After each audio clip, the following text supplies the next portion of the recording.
Okay, it says I'm on Zoom. Let's see if I can get it shared. So that way we can get other people watching it. Oh, yeah.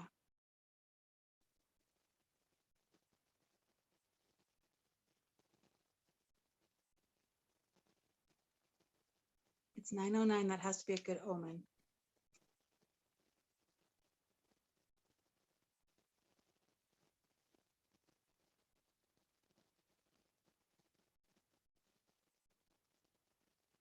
So why don't you tell me a little bit about yourself while this is going?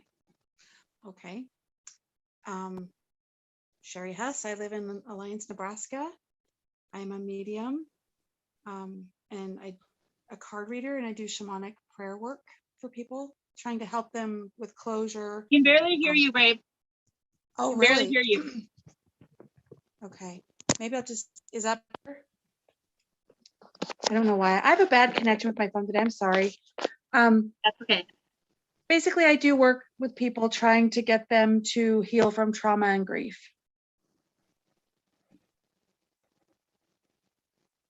All right, thank you. I'm Michelle, Majestic Michelle, and I work with people with dealing with emotional trauma caused by trauma that's stuck, emotions that are stuck in their heart space. And I use the modality called the Akashic Records. And the biggest reason why I use this is that I have found out that you don't have to relive what you went through when you clear it this way. And so that was the biggest motivator for me because of my past with everything that went through. So today's topic, Sherry, is all about how do we discern from the light and the dark.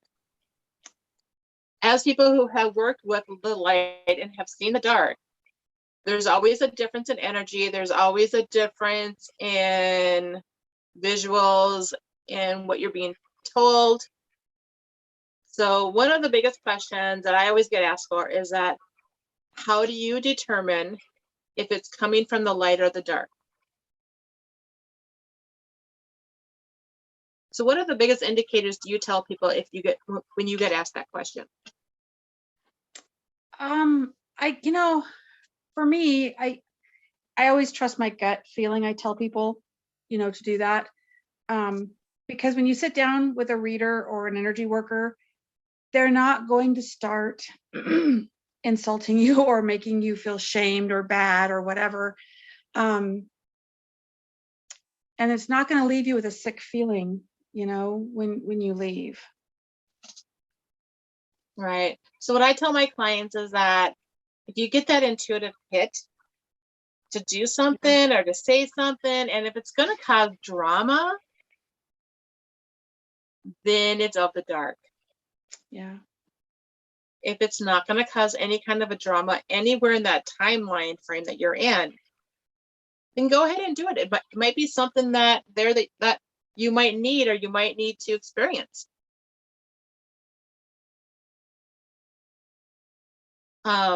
So have you ever had anyone come up to you that like instantly, like, oh my God, you're getting information from the dark? Well, I've actually, when I started out as a medium, I traded services with people, and one gal gave me a reading, and I didn't know a lot about tarot cards yet, but I had known what certain cards meant. And luckily those were the ones that were drawn. And she was telling me just horrible, horrible things, like I was being cheated on. I was going to lose everything. I was a horrible person for letting this happen. And I actually had something get attached that I had to get rid of. And so it was making me feel very ill. And like, it was bad. It was really bad. I had to go into and get rid of that, with another healer right afterwards. Right, because sometimes if we are working with the dark, we can get attachments of other things. Yeah. Because we're allowing ourselves open, and when we're open like that, so many other things can come in if we're not working with the right person who knows how to block that stuff out of their area. So a story a couple of weeks ago, I was out to eat with my younger brother and sister-in-law. And this lady from the park that we're in comes up to me and goes, "Oh, I didn't get a chance to meet you. The last time I seen you. You know, you're Kurt's sister. What's your name?" I go, "Michelle." And she goes, "Shelly." And I was like, "No, Michelle."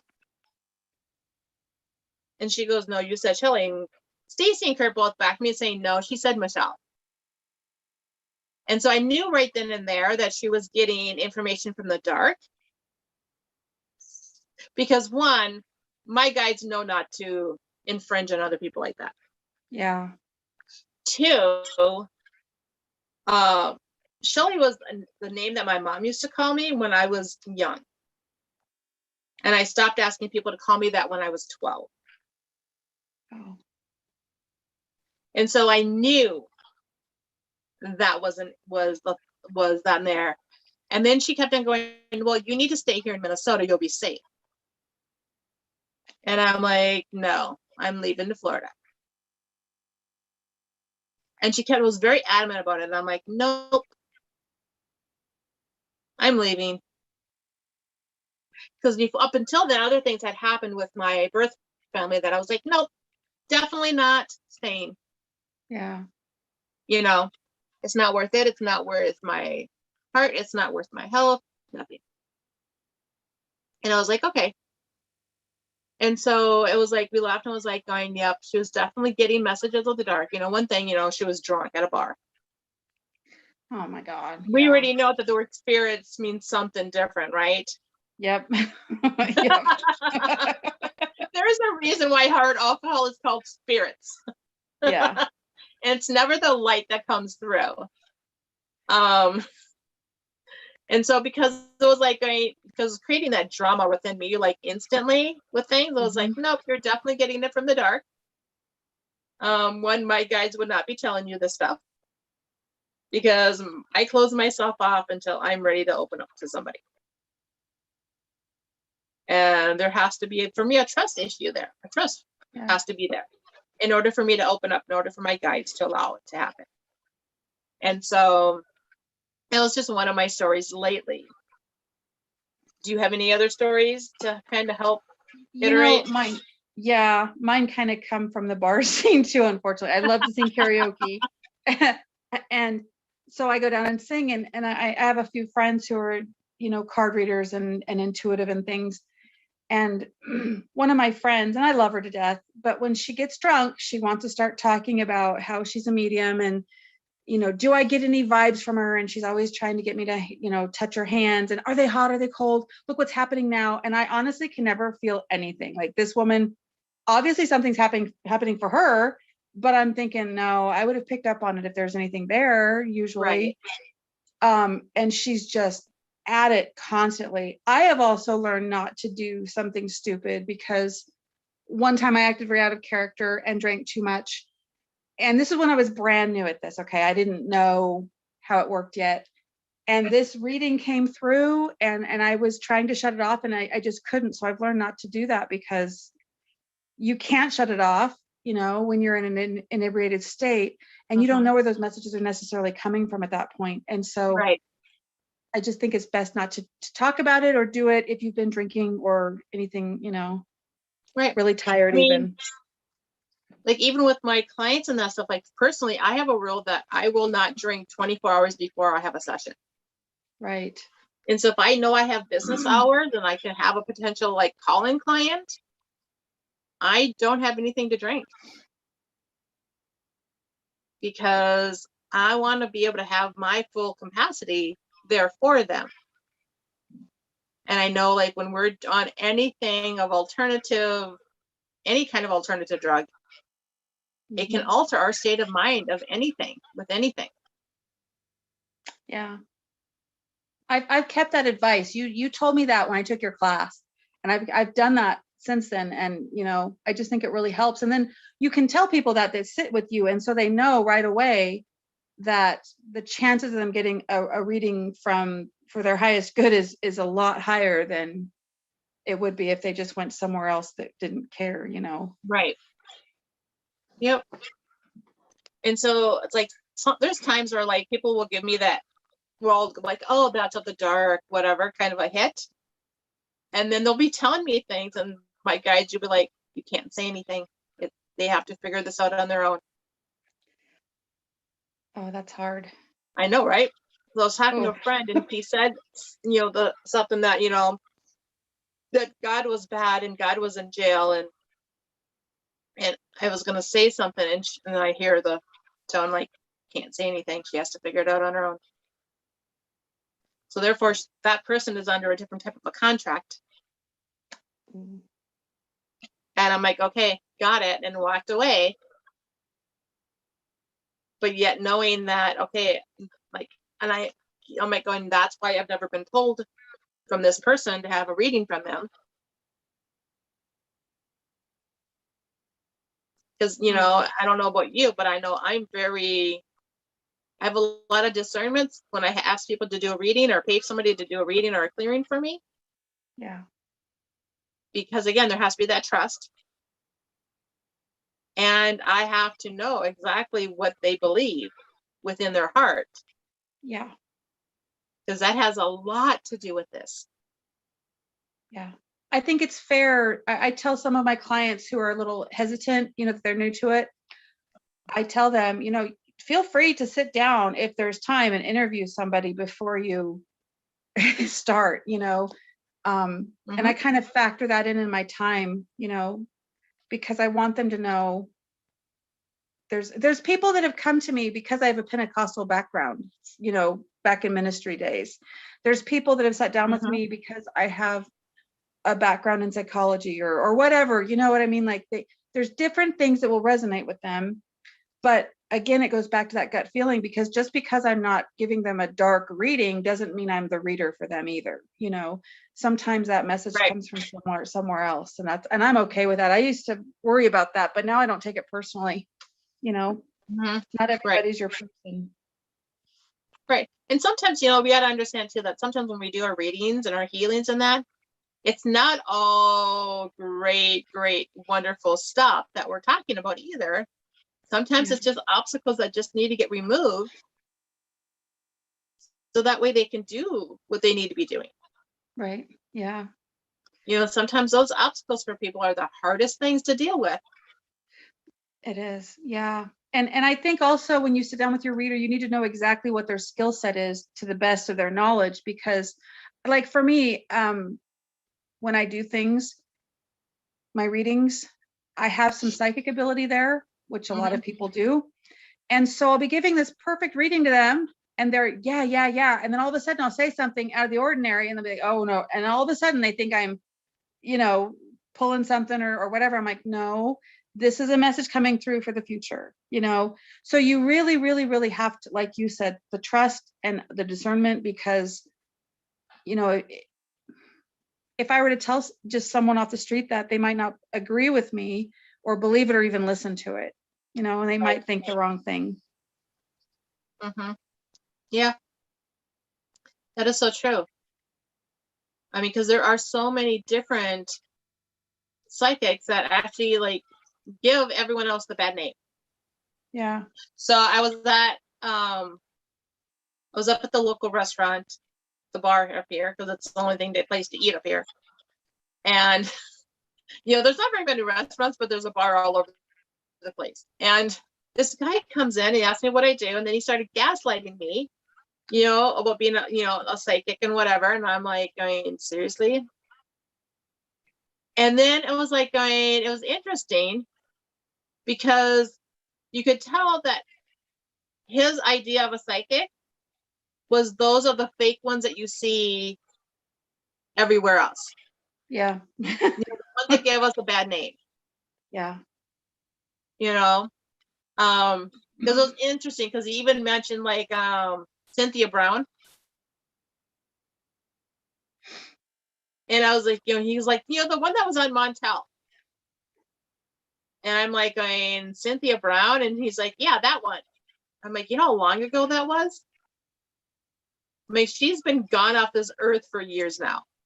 Yeah. And I'm like going, but I go, I don't watch TV, so I wouldn't know which ones they're all talking about. Because he was like, no, the other ones too. And I was like, but I don't watch TV, so we're good with that one. Yeah. But yeah, it's just interesting how people have that concept of a psychic is this way. And it's like, no, Yeah. there's a wide variety of skill sets with the psychic or medium. Exactly. Yeah. And I know, like, when I practice what you taught me and the card readings and stuff, because I'm a medium, sometimes loved ones will still interrupt the reading, and I don't mean interrupt, I should say add to it, but they want their moment to get a message across. And so because of the way I open the circle in prayer and stuff, it's trustworthy to me. And if it feels right, then I do it. But I haven't had any messages ever come through that weren't good for that. I think you need to find out when you go to a reader if they do protect themselves and how they do so. I've gone to a reader before, well, this one particular reading I was talking about earlier, and it was kind of a dark magic that she protected herself with. And I didn't understand that practice at the time, so I trusted it because I knew her. I think you need to do some research before you sit down with people, for sure. Yeah, research everything. Research is the key. And talk to many different people to see how they open up their circle and how they close it. Right. Because when I go in the Akashic Records and I enter in that I'm opening it, and I say a little prayer to my guides beforehand, make sure this is all protected and that stuff. But I say it internally. I don't say it out loud. Right. And then when we close, they know also to just go through and make sure all holes and portals are all closed, sealed, tight. So that way, when we're walking out of everything, we're just done. Yeah. And we don't need to worry about anything else coming back through. Yeah, for sure. I know when I went to Cheyenne this year in March, I think it was, I lost my train of thought almost. Oh, I wasn't having enough time.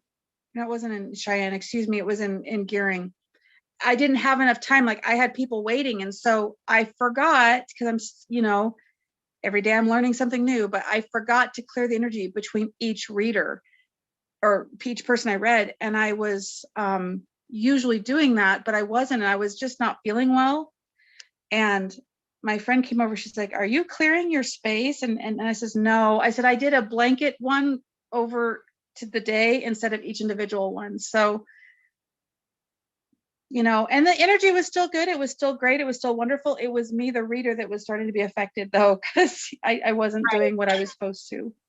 Yeah. Yeah, I mean, we're not in that optimal space too. Other things can come in and creep into our world. Yeah. And then it affects us and what we're doing and how we're helping others. It really does. But yeah. I mean, we have to use, like, your research, use discernment, especially when it's of the dark, and to know when, and this, like, the biggest thing that I have learned is that it's the heart space that matters too in the person. Mm-hmm. If their intention, if their heart space is blocked and clogged, and they're unwilling to learn new ideas, then they're most likely going to get messages from the dark. Right. And even if you do your homework, you're going to get that message from the dark. Mm-hmm. Yeah, for sure. I think you're right. If it causes drama, or if it makes you feel really low about yourself or fearful, I mean, that's fear is the number one tactic, I feel like, that the dark side kind of uses against us. So if it brings up a lot of fear, because I know all my readings I do, there might be an obstacle that comes up that I have to talk about, but then there's a solution to help them get through it. Or there's a silver lining there for them. It's not all doom and gloom. So right. You just got to be really careful who you open yourself up to. Mm-hmm. Definitely. Let's see what other question. Do you have any other thing you want to discuss on this topic? Okay, so, like, one thing that people need to be aware of is a lot of people, like, that are into this stuff are also still going to church and everything. I learned the hard way that these dark messages can even come at the altar of a church. You Mhm. know, I mean, and I was doing healings and everything. Like, it was an incredible ministry I was involved in, and there were healings left and right. But there were still some people that would come up, you know, like we would have women, for instance, come up to the altar and lay their hands on men that were praying, and they would just start rubbing their back and then speaking soothing words. Oh, you're okay, you're a good person, and come to find out that man was dealing with like a sexual addiction, or at some things that I wasn't involved in, like maybe they were struggling with being attracted to minors, let's just say. Mhm. And so you have to be careful, even in a room full of good healers. Sometimes it's just an insidious thing that happens, and you just have to really be on guard and Right. keep that protection up for yourself. Mhm. Most definitely. I mean, Yeah. we need to make sure that we're constantly on guard. Yeah. Totally just lost my train of thought because you had such a good point there. Let's see here. I mean, there's times where it's like going, oh, how do you know if a modality is of the light or the dark? Because we have a lot of modalities out there nowadays that I have seen, read, heard about, and I'll be reading into them even more, going, oh, that's not of the light, that's of the dark. Yeah. I struggle with that one a little bit more because I have had, like in my prayer sessions and in my readings, I've had different ascended masters and things kind of make themselves known. And I research them, and if they're okay, then I accept that. If not, I just kind of don't Right? even go there. But like Egyptian gods and goddesses are one thing that right now I'm kind of researching on, because I've had those show up in my readings unannounced, or I didn't invite them in and I did all the proper steps for protection. And some of them are very good and okay, and a couple of them are more associated with magic and alchemy and all of those things that I'm still not 100% comfortable with.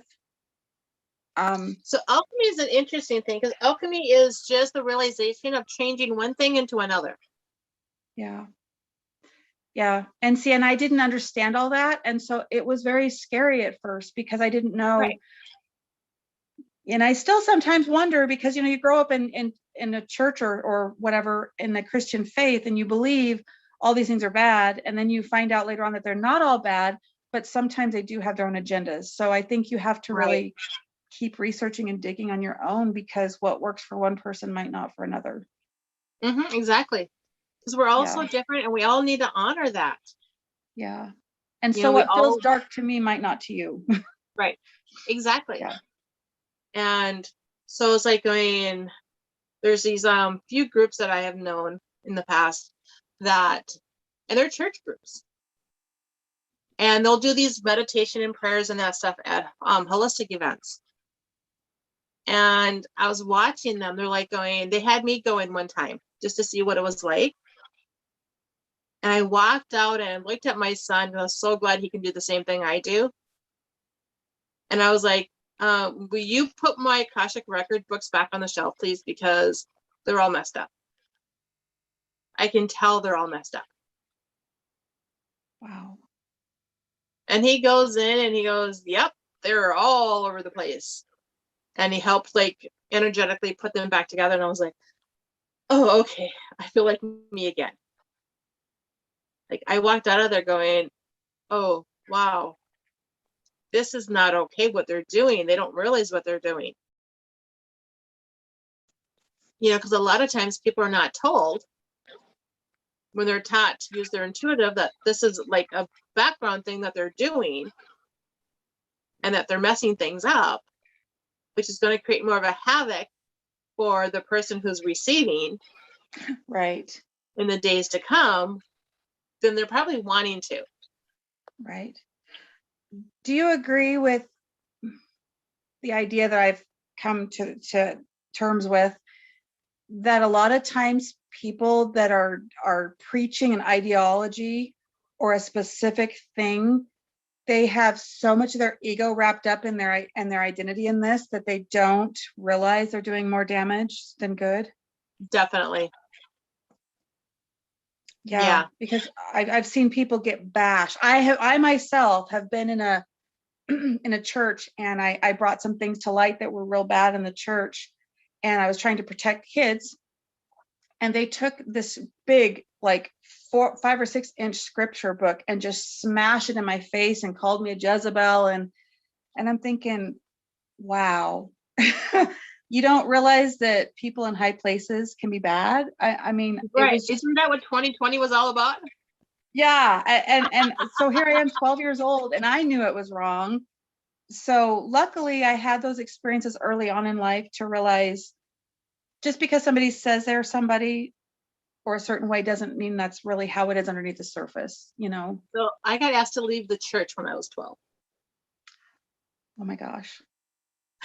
I never got confirmed, never did we were in the Wednesday confirmation classes. And he's like, we're all born sinners. And I'm like, but if we're born in the pure image of God, how are we born sinners? That was my question too. And he just kind of looked at me, he's stunned. And then he kept on talking. I go, but isn't sin an archery term, means miss the mark, try again, do over? So are we taking a term that means, you know, oops, I made a mistake, I need to look at this differently, and condemning people to hell for it? Yeah. And then afterwards, he's like, so when you're ready to believe what I tell you, you can stay. And I looked at him and said, I guess I'm never coming back, am I? Because I was just not that type of person even back then. Right. Like, I was always the type of person that when people would tell me things, I would look up and look at things to see, okay, where's the energetic line connection to it? And if there wasn't one, then I would start asking questions. And people well, don't know. Yeah. I looked at religion, and I went through, we talked about grief last week. Mm-hmm. And I went through a very angry stage for like 2 or 3 years because I felt like I've been lied to my whole life. And I realized when I went to church, yes, it's a good thing. I mean, it can be, but I could only go so far, and I was stuck and stagnant. But yet when I opened up to my spiritual side, not the religion, it's all about expansion and growth and love and freedom and movement, you know? I mean, God, you go to church for years and you hear the same things over and over and over, and you never really sometimes expand on your belief system, you know, Right. which can be good for some, but it just didn't work for me, you know? Right. So somebody turned on the light behind you and we can barely see you. Oh, turn that off, please. My daughter's home today. Hey, there we go. We can see you again. Oh, good. Okay. I was like, wait a minute here. You got dark really fast.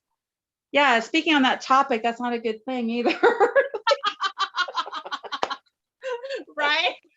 Kind of shows how some people can go dark really quickly and then come back to the light. Yeah. How funny. Right. But yeah, it's just really interesting how many different modalities are out there. Yeah. And like, we really need to use discernment. Oh, yeah, for sure. I mean, how I know if it's going to be right for me or not is that when I hear about something, it usually takes me about 2 to 3 months for me to decide, okay, I want to learn more, or I don't even want to try it or know anything about it. Right. Because it has to feel right. There has to be the right energy there. You know, it's like, and then you have to watch people too. Because right now we're in this world where words is the best thing that matters and action doesn't matter anymore. Right. But yet if you listen to their words and then watch what they're doing the opposite of what they're saying. Yeah. it also gives you a chance to see how they own responsibility. Because every action can be justified nowadays, you know? Right? And I think if you just really pay attention, like, I mean, for instance, like I have my Facebook page, so people can see that what I consistently say or what I consistently don't say, and they kind of get a feel for who I am if they're willing to put the time in. If not, that's when that interview process becomes very important, you know? Right. So that they feel comfortable. Like I would never, in fact, I have told people, I'm not going to do this reading today. I will do a card pull for you from my Oracle deck because that's pretty safe, but I'm not your person today, you know? And they've come back later on and we've done the reading then, but I just knew that I wasn't supposed to do it. And I think you have to really, as a reader, walk in integrity all the time so that you don't slip into that little, because it's a slippery slope. It can be, you know, Yeah. you could easily go dark and not even realize it, You can. you know. So Yeah, the check in with greed your of heart money space. over, you know, the healing process for people can take over. Yeah. Yeah. And I think that's where a lot of the charlatans come in, you know, the love of money and Mhm. a quick buck, and they don't care about the, you know, who they affect or whatever. So Right. I really feel like you can feel the energy off of a person if you just tune in. Yeah, definitely. Yeah. Yep, you sure can. I think people make it too hard. I think they think that there's going to be red flags, you know, like I think they think that devil worshippers are going to wear red or black, that they're going to be very noticeable in a crowd, and they're not. Like they're They're your not. banker, they're your banker, they're people sometimes sitting at church with you or sitting at a picnic table. Like it's not, it's all, I think it's all energy when it comes down to it, Michelle, Mhm. because everything has an energy to it. Right, it does. And it's a forcible energy too that make people, and even if you're not as tuned to energy, you know it's there. Yeah. Like you can tell it's there. It just feels off. Yeah, Yeah. it does. Yeah. Completely off. I know people can really put on a good show for a while, you know, and I think people, you know, if you're doing your spiritual practices, you know, whether it's meditation, prayer, yoga, whatever it is you do to be centered in yourself, if you're doing the work consistently, you're going to notice that a lot faster. And so there's not any one size fits all as far as picking people out of a crowd that, you know, you can't trust or whatever in the Right. dark. You know, it comes, all the knowledge is within you if you just look for it. Mm-hmm. Yeah, that is so true. Because I mean, as long as we're open to accepting new ideas, doing our homework, and that's the biggest thing. Like once we hear new things, we have to do that homework to discern if it's right for us or not. Yeah.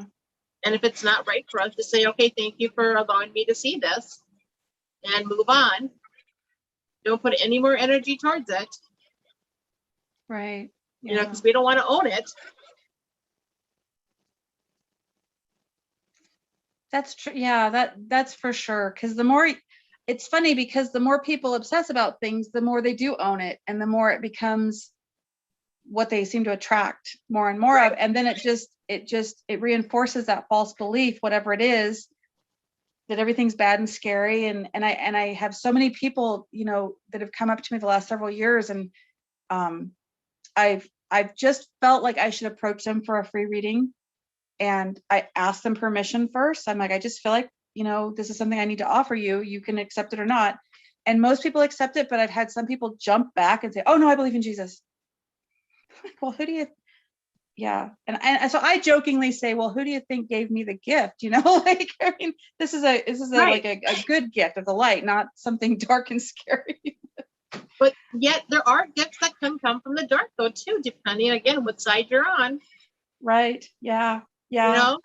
I've actually known people that have come across as very empowered and very strong and brave, but they were working dark magic spells, and that's why they were finding loads of money and things were happening. I mean, it is powerful. It can be. And I never believed in it until I was face to face with it, you know? Mm-hmm. Yeah, I mean, the dark So, can be very powerful and allow that all that stuff to come through in a majorly big way, yeah. you know? Yeah, And this is there's a why I think temptation there people fall because it's into the that easy path street. of the Jezebel-like type of psychic, because a true medium psychic healer, it takes time to grow, takes time for those Yeah, clients to come in, and it doesn't just happen overnight. But you know, if you put on that good show and right. you become that fly-by-night psychic, it's just for show and people are fun, like, oh, this is just for fun, then you can make a lot of money, but yet you're not being honestly true about who you are, Yeah, what's going on, and everything else. right. Yeah. And I always tell people your biggest ministry will come from your biggest heartache in life, usually, you know, Right. or your biggest upset or defeat or whatever. And Mhm. that's kind of rung true for me. Like every psychic that I've ever met or medium or whatever, they've all had some significant stuff that they have worked through, they've done the work and they've moved through it. The ones that get stuck and they don't do the work, they want to bypass all that. They just want to get to the healing part for others to feel Right. good. That's when I've seen some dark stuff be able to trickle in without them meaning for it to happen. And it's not that they're Right. bad, it's just that they haven't taken care of their own heartaches first, you know? You have to do the work. Yeah, you do. There's no way around it. No, there isn't. There's no way around it. I tried for years because, you know, I studied law of attraction. I studied, you know, all that kind of stuff from the time I was 18. And I was like, still, like, I would gain things in my life and then lose them, and gain things and lose them, and gain things and lose them. I'm like, what the heck is going on? Why am I constantly on this little roller coaster ride? And I'm like, oh, my emotional heart space has never changed. Yeah. You know, still holding on to that bitterness, that anger, that frustration, and everything else that I acquired in my childhood because of the lack of everything. And I was like, oh, cool, not cool. Yeah. So I'm like going, so I really do need to do the work. And when you first start doing the work, you may think the dark is upon you. I can tell you that much right now, because I went through years where I was like, will this just stop? It was Yeah. like one thing after another, after another, after another. And I'm like going, holy smokes, can this just stop?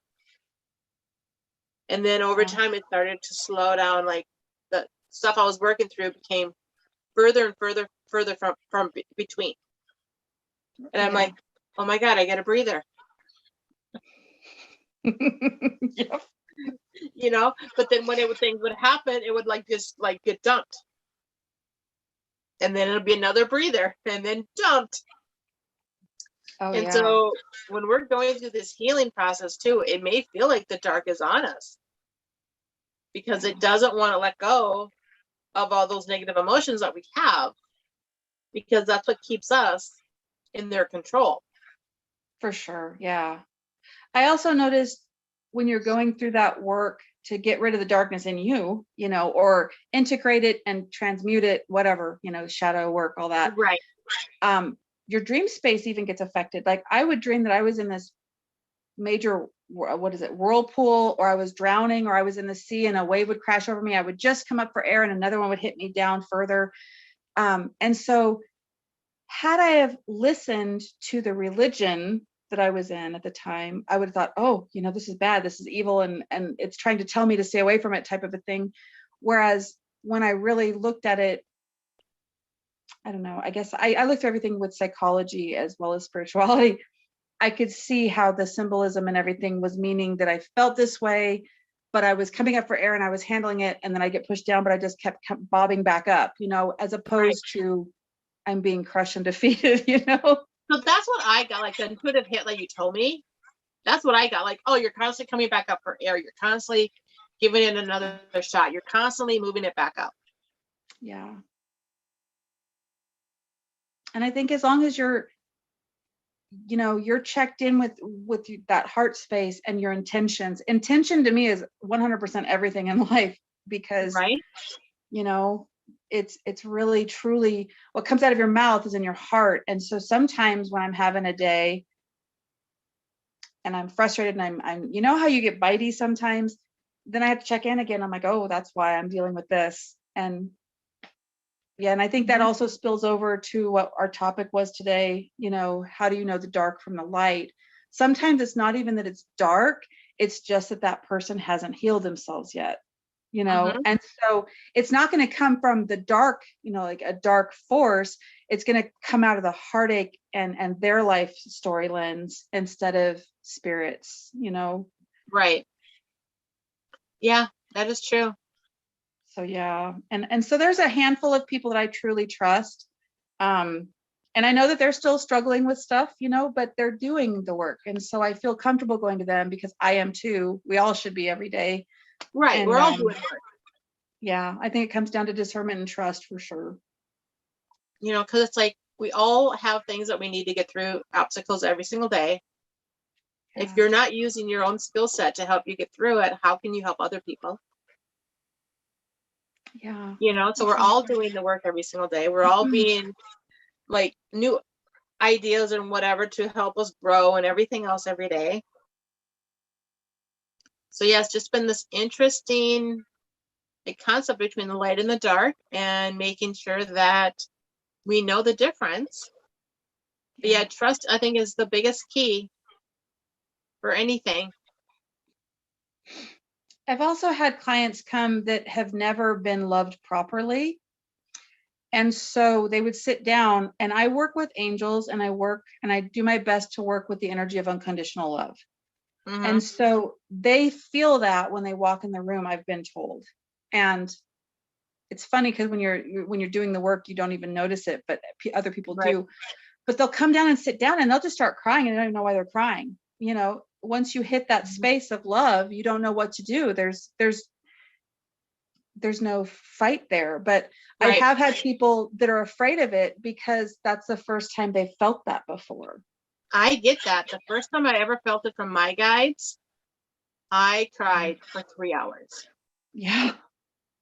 And I was like, I don't know if I can handle, Yeah. you know, because I was like, I've never had this before. Really? Right. And so, yeah, it was really an interesting concept to even feel it from your, spiritual guides and then unconditional love. And I was like, ooh, you're not physically on this earth, but you can give this to me. Yeah. And then what that really all means and everything. And I'm about to cry because, I'm that empath and I'm starting to feel intense emotions right now. So, there's my life. Yeah. But yeah, I mean, it was really, I mean, I totally get how they can feel that way. Yeah. I It do took, love, I didn't mean to interrupt you, I'm sorry. that's fine. It took me a really long time to be in the presence of somebody else who truly loves themselves Yeah. and to be okay with it. Yeah, for sure. Some there's some readers that I've seen that are uncomfortable with people that come to them that are like that, that don't know how to handle it. But I love the Akashic records because what you just said earlier, you don't have to relive it, and they can get messages that they'll accept. Like, I Hmm. mean, you know, I went through counseling for certain things when I was growing up, and I feel like I got over them pretty well. But then there was other things that I went through as an adult that I just were it was too painful to feel like I'd ever heal from. You know, I just thought I'd have to carry it with me. And I left that class of yours and I thought, I don't know what just happened, but I feel different. Like the sky was brighter. I could hear every bird in the sky chirping. It felt like it was just crazy. Like you walked, everything was in technicolor all of a sudden. And you know, and that's what, and I don't even do it 1/10 of how, you know, how good you are. And people respond to the stuff, you know, and so I guess bottom line for me, because I work with that energy, if you feel love and hope, you know, that you didn't have before, I think that's a good indication usually, that it Yeah. was the message that your soul needed to hear. But Mhm. if you walk away dark and scary and conflicted, I don't think that was a good reader, usually. Right. Exactly. Yeah. So how can people get a hold of you? I am on Spirit Closure with Sherry on Facebook. I also can be reached at Mama Huss, MOMMAHUSS 72 at gmail.com. And I'm Michelle. I can get held up with healingwithmichelleadams.com and Healing with Michelle Adams on Facebook. Thank you guys for joining us today.